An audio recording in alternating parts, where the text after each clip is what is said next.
Good morning, welcome on Friday to Going to Ground and back to Avebury, this astounding Neolithic sculpture park, and you can see behind me the grand stones inside, or that mark the main stone circle. I'm here on the embankment that circles it.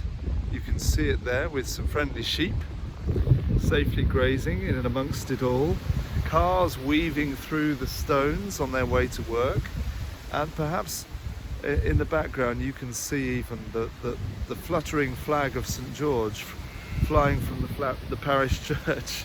What a remarkable complex of spiritual traditions in this place.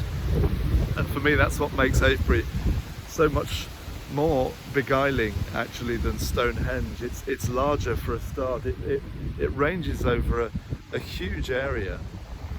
But also people have lived in and amongst these stones, rather more than the remote arrangements at Stonehenge.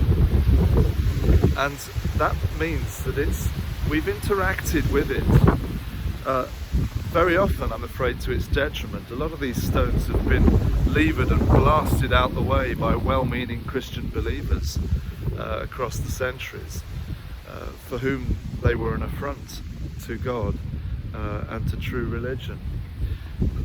It's hard to know what to say about that, really, apart from the deep regret that one feels that took place. And faith in a Trinitarian God is open to mystery, is it not?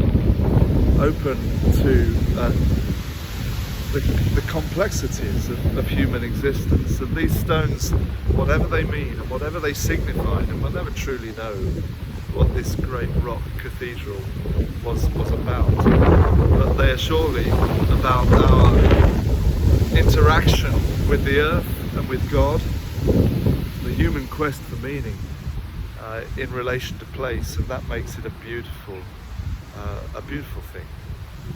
And so I just wanted, I know the wind's noisy here, so I'm not going to go on for long today, but and with this lovely hissing beech tree in the morning wind, I'm going to read to you the poem that I read a line from yesterday by Elizabeth Jennings, called "World I Have Not Made." I have sometimes thought how it would have been if I had had to create the whole thing myself. My life, certainly, but also something else. I mean, a world which I could inhabit freely. Ideas, objects, everything prepared. Not ideas simply as Plato knew them, shadows of shadows, but more like furniture, something to move around, live in, something I had made. But still there would be all I hadn't made. Animals, stars, tides tugging against me, moon uncaring, and the trying to love without reciprocity. All this is here still. It is hard, even with free faith outlooking boundaries, to come to terms with obvious suffering. I live in a world I have not created, inward or outward, and there is a sweetness in willing surrender. I trail my ideas behind great truths.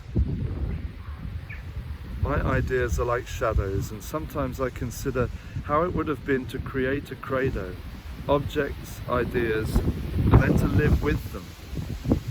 I can understand when tides most tug, and the moon is remote, and the trapped wild beast is one with its shadow. How even great faith leaves room for abysses, and the taught mind turns to its own requirings. Even great faith leaves room for abysses. God bless you today as you go to ground.